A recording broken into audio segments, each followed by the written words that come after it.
नमस्कार और स्वागत है आपका आयुर्वेदिक विरासत में, जहां हम प्राचीन भारतीय ज्ञान को जोड़ते हैं आपके स्वास्थ्य से।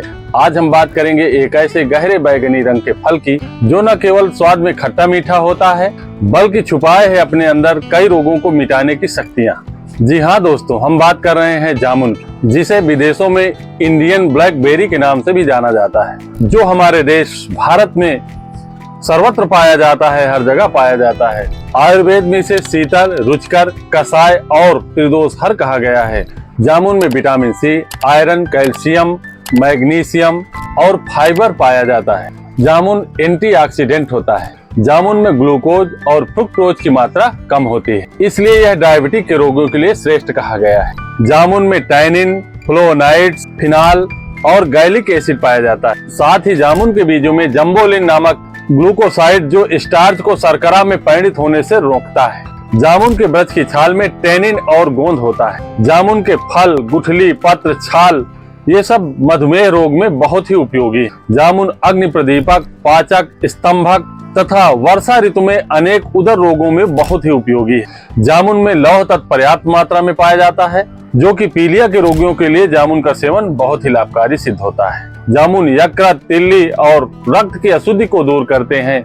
जामुन खाने से रक्त शुद्ध और लालिमा युक्त बनता है। मधुमेह के रोगियों के लिए जामुन के बीज का चूर्ण सर्वोत्तम होता है। जामुन बीज 100 ग्राम ले लीजिए, गुड़मार बूटी आप 200 ग्राम ले लीजिए, सोंठ आप 100 ग्राम ले लीजिए, को मिला करके आप कपड़ छान चूर्ण बना लीजिए और ग्वार पाठे के रस में या कहें घृत कुमारी के रस में आप घोट करके छोटी छोटी बैर बराबर गोलियां बना लीजिए।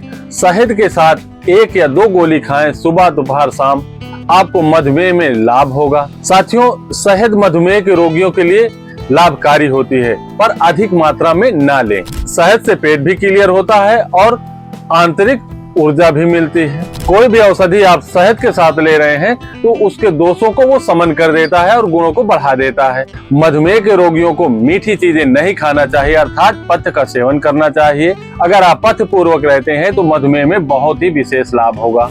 साथियों, जामुन का फल बरसात के सीजन में भरपूर मात्रा में उपलब्ध होता है। जामुन आप नित्य खाएं। सोंठ, मिर्च, जवाइन और सेंधा नमक का चूर्ण बना करके और उसी के साथ आप जामुन को चटकारे लेकर स्वाद लेकर खूब खाइए, भरपेट खाइए। आपको किसी भी प्रकार का हानि नहीं होगा और उसके साथ साथ आपके स्वास्थ्य में या कहें मधुमेह में बहुत ही लाभकारी होगा। और जामुन की गुठलियों को आप सुरक्षित रखते जाइए और किसी पात्र में धो करके फिर बाद में सुखवा लीजिए और सुखवा कर उसके बाद में पाउडर का भी उपयोग करिए।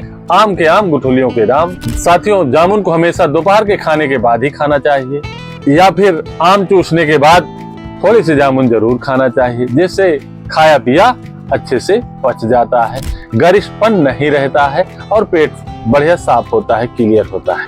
जामुन के फल एवं उसके बीज यकृत के द्वारा होने वाली शर्करा की पाचन क्रिया में सुधार करते हैं, जिससे रक्तगत और मूत्रगत शर्करा कम होती है और मूत्र का प्रमाण भी कम होता है। जामुन में जो सौम्य लौह अंश रहता है वह रक्त की अशुद्धता से होने वाली प्लीहा, यकृत की वृद्धि में एवं अन्य उदर रोगों में लाभकारी है। साथियों, एक बार फिर मैं कहूँगा कि जामुन को सदा खाने के बाद ही खाना चाहिए।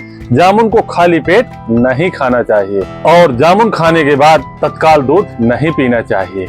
जामुन वात को बढ़ाने वाला होता है, अर्थात शरीरगत वायु को बढ़ा देता है, इसलिए वात प्रकृति या वायु के रोगियों को जामुन का ज्यादा प्रयोग नहीं करना चाहिए या जामुन नहीं खाना चाहिए। शरीर में सूजन व उल्टी, दीर्घकालीन उपवास करने वाले व नवप्रसूताओं को जामुन नहीं खाना चाहिए। जामुन को हमेशा सोंठ, मिर्च और जवाइन और सेंधा नमक के चूर्ण के साथ ही खाएं। अधिक जामुन खाने के बाद अगर दोष उत्पन्न दिखाई दे तो छाछ में थोड़ा सा काला नमक मिला करके पीने से दोष का निवारण हो जाता है। साथियों, जामुन न केवल एक स्वादिष्ट फल है बल्कि एक चलता फिरता आयुर्वेदिक औषधालय कहा जाए तो अतिशयोक्ति नहीं होगी। आप दैनिक आहार में जामुन व इसके उत्पादों को जरूर शामिल करें और अपने स्वास्थ्य को प्रकृति के साथ जोड़ें। साथियों, अगर आपको ये जानकारी पसंद आई तो वीडियो को लाइक करें, अपने दोस्तों के साथ शेयर करें व हमारे चैनल आयुर्वेदिक विरासत को सब्सक्राइब करें, जिससे आपके पास नई और ताजा तरीन जानकारियाँ प्राप्त होती रहें। धन्यवाद साथियों।